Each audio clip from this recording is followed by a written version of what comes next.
이제 안 죽었다! 나 목적이 뭐야? 너? 민율입니다.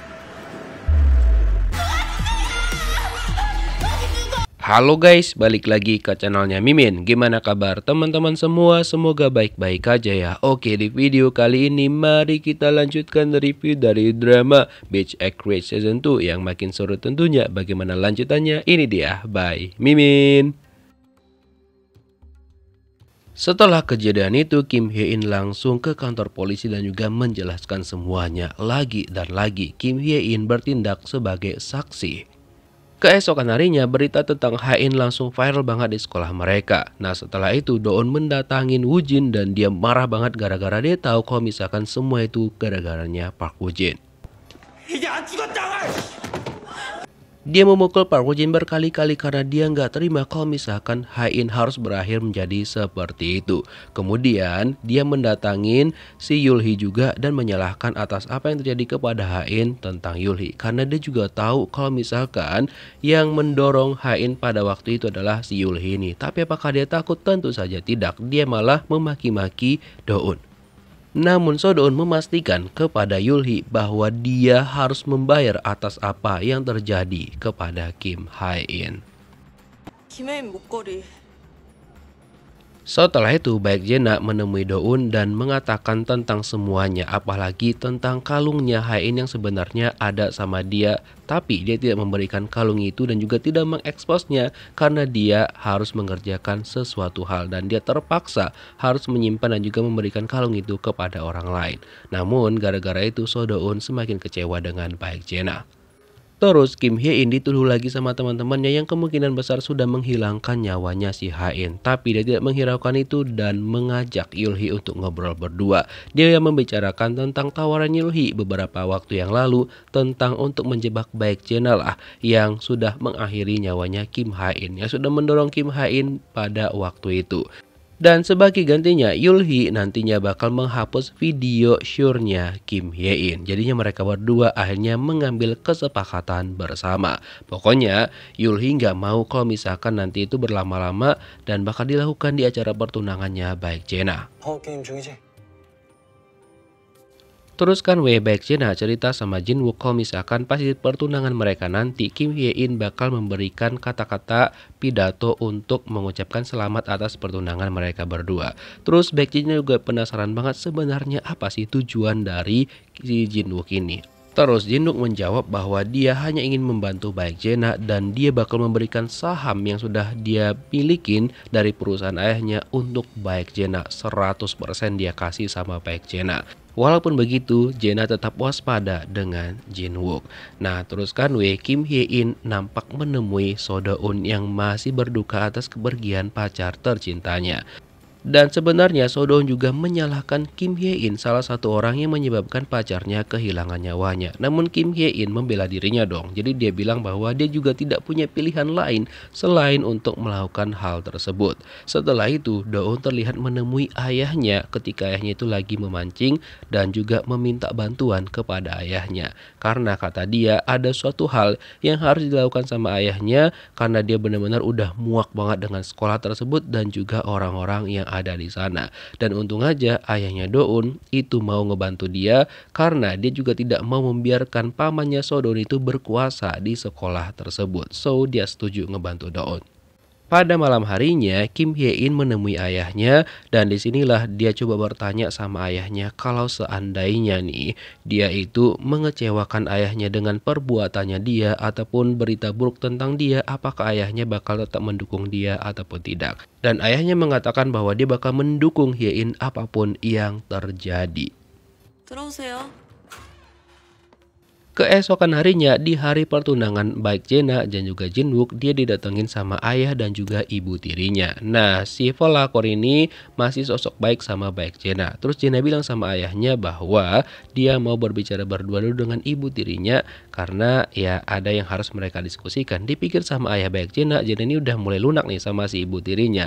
Tapi Jena menunjukkan bahwa dia punya bukti kalau misalkan anak yang dikandung sama ibu tirinya itu bukan anak kandung dari ayahnya.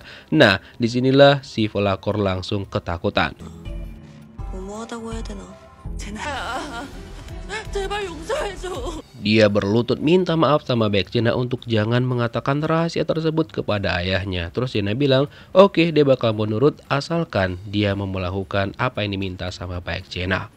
Terus kan Min Yulhi nih, karena itu kan udah hari H pertunangan Jena dan juga Jinwook, jadi dia memberikan kata-kata yang harus dibacakan Kim Hye-in ketika berpidato nanti. Dan juga dia bilang dia bakal memberikan tabungan yang banyak sama Hye-in dan juga keuntungan-keuntungan yang lainnya, asalkan Hye-in mau tanda tangan di surat perjanjian yang ini.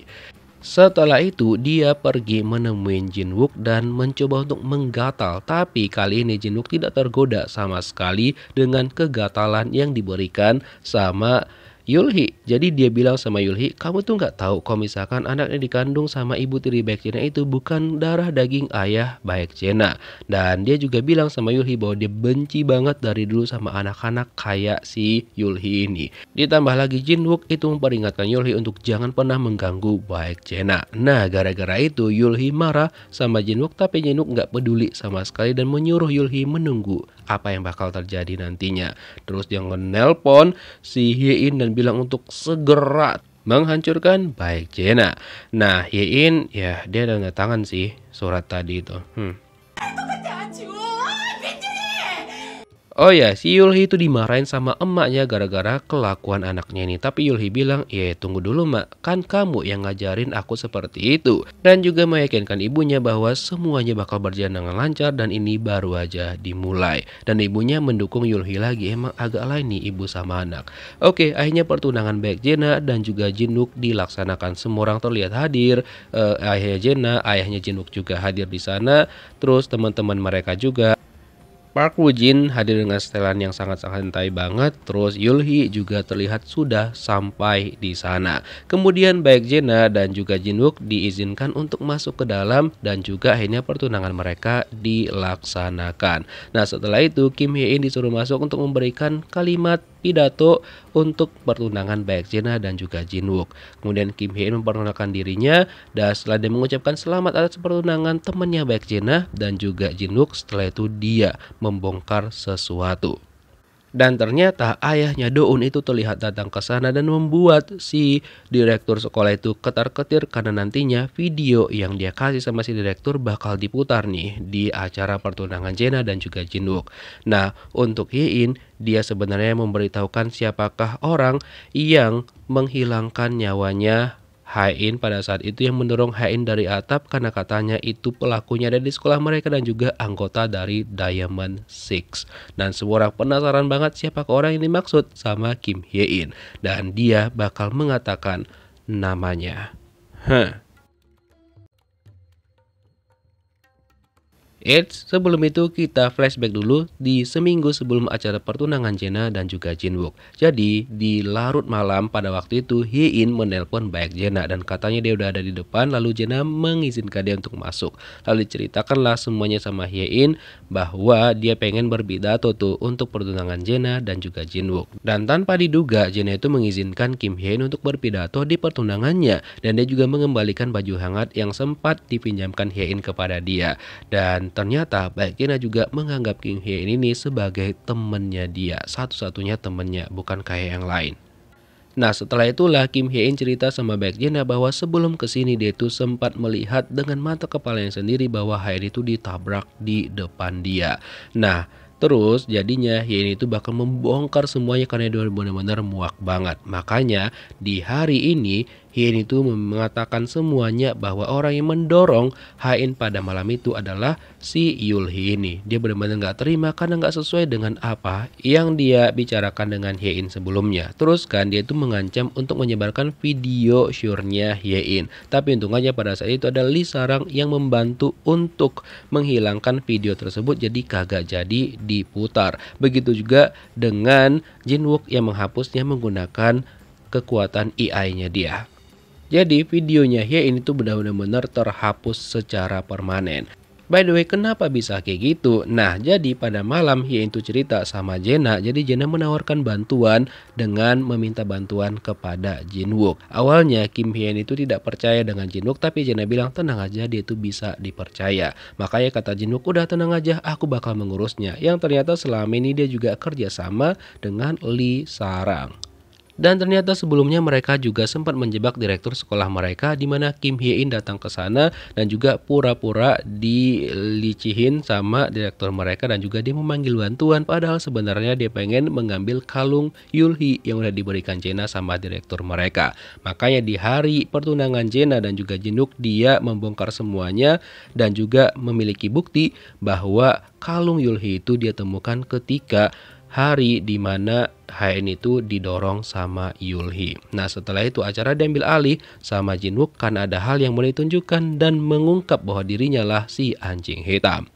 Dan video di Nipoda nantinya ada hubungannya dengan ayahnya Do-eun yang ternyata Hye-in lah yang memohon bantuan sama Do-eun untuk membujuk ayahnya agar mau mengakui semua kesalahannya di masa lalu. Makanya diputarlah video permintaan maaf dan juga pengakuan dari ayahnya Do-eun dan membuat si direktur langsung ketar-ketir.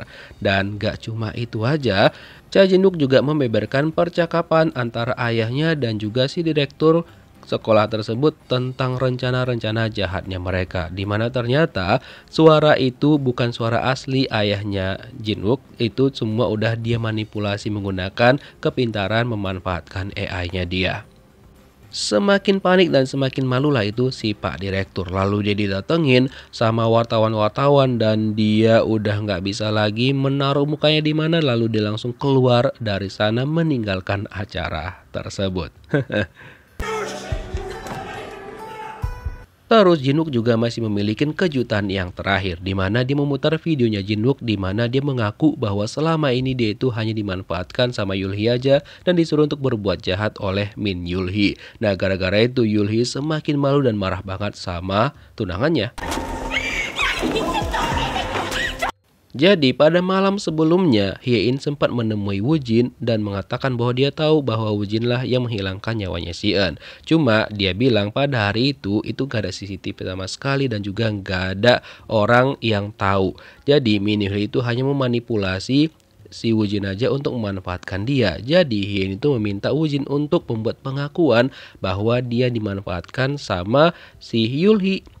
Dan untungnya Woo-jin setuju, tapi dia khawatir dengan Do-eun yang masih marah sama dia. Tapi Hye-in bilang tenang, bakal dia urus. Tapi ternyata Kim Hye-in alih-alih bilang untuk jangan membenci dan juga tetap memaafkan si Woo-jin, dia malah bilang kepada Do-eun untuk jangan pernah memaafkan Woo-jin. Nah, teruskan karena semua masalah udah selesai, jadinya Hye-in dan juga temannya meninggalkan ruangan, begitu juga dengan baik Jena. Sementara itu Jin-wook didatengin sama ayahnya dan dimarahin habis-habisan. Tapi Jin-wook udah nggak takut lagi sama ayahnya dan bilang bahwa ayahnya mendingan jadi rentenir aja deh, jangan sok-sokan jadi orang kaya. Dan ayah Jena juga kecewa banget kepada ayahnya Jin-wook dan juga memutuskan kerjasama di antara mereka. So, ayah Jin-wook udah bener-bener bangkrut banget dan udah kembali menjadi orang kismin. By the way, karena Yulhi itu masih di bawah umur, jadinya dia ya nggak mendapatkan hukuman yang setimpal lah. Tapi dia marah banget sama Hye-in dan bakal mengatakan untuk membalas dendam dan dia tidak akan menyerah gitu aja. Tapi sayangnya Kim Hye-in juga nggak peduli sama Min Yulhi. Setelah itu dia langsung dibawa pergi sama ibunya. Gak lama setelah itu datanglah Jena, Sarang dan juga temannya Hye-in, dan rencananya Sarang tuh bakal mentraktir mereka atas keberhasilan mereka. Tapi Jena bilang udah gak apa-apa, kalian duluan aja karena baik Jena pengen menyelesaikan sesuatu dan nantinya mereka bakal tahu juga apa yang sedang dia selesaikan. Setelah itu baik Jena terlihat menghampiri ayahnya dan juga ibu tirinya, di mana baik Jena mengatakan bahwa saham keluarga yang sempat dibeli sama keluarganya Jin-wook itu udah diberikan 100% kepada baik Jena sesuai dengan janjinya si Jin-wook. Dan ternyata saham milik si pelakor juga udah diberikan sama baik Jena karena kalau enggak ya bakal dia laporin tuh kebohongan dari si Gundik. Dan tidak lupa baik Jena juga mengundang ibunya ke sana dan saham ibunya juga udah diberikan sama Baek Jena, dan berarti dari total keseluruhan persentasenya Baek Jena adalah pemilik saham tertinggi di perusahaan ayahnya sekarang. Dan ayahnya sekarang menjadi bawahannya Baek Jena. Dan untuk si Gundik ya dia menikmati hidup lah dengan ayahnya Baek Jena. So ya rahasianya tetap tersimpan gitu aja. Dan untuk Doun, dia udah janjian sama Woo-jin, dimana Woo-jin seperti biasa masih berpesta pora di klub, dan didatangilah dia sama Doun. Emang nggak ditunjukkan tuh apa yang dilakukan sama Doun sama dia, tapi yang pasti Doun itu balas dendam. 오빠한테 가는 거야? Terus Jin-wook akhirnya berpamitan kepada Baek Jena, dan hadiah terakhir Baek Jena kepada dia adalah tiket untuk VVIP bisnis, pokoknya lah, untuk ke Hong Kong untuk menemui ibunya di sana. Dan sebenarnya ya Jena itu pengennya kalau misalkan si Jin-wook ini bekerja sama dia dan juga tetap stay gitu loh. Tapi Jin-wook bilang ya dia tetap pengen bertemu sama ibunya dan belum tentu juga kapan mau balik lagi ke Korea. Nah setelah itu dia benar-benar berpamitan kepada Baek Jena. Terus bagaimana dengan Kim Hye-in? Ya, Hye-in diantarin sama Lee Sarang untuk pergi ke suatu tempat. Jadi Hye-in itu pergi ke sebuah jembatan di mana dia membuang tentang kenangannya di sekolah yang lama, di mana dia itu akhirnya akan memutuskan untuk pindah sekolah dan juga menyelesaikan sekolahnya di sekolah yang baru. Pokoknya terlihat beban dari Hye-in itu udah kayak lepas semua. Nah beberapa waktu kemudian dia didatengin sama Baek Jena karena kebetulan dia kerja di kafe milik temannya. Dan Jena menyuruh Hye-in untuk kerja sama dia, tapi Hye-in menolak karena dia pengen kuliah. Terus Baek Jena terlihat menuliskan sesuatu di kertas dan membuat Hye-in itu kayak ketakutan atau kebingungan. Cuma kita nggak dikasih tahu tuh apa yang ditulis sama Baek Jena. Apakah bakal ada lanjutannya atau cuma stop di sini aja? Who knows? Oke, by the way terima kasih sudah menyaksikan review drama ini dari episode 1 hingga terakhir. Sampai jumpa lagi di review menarik lainnya. Bye bye.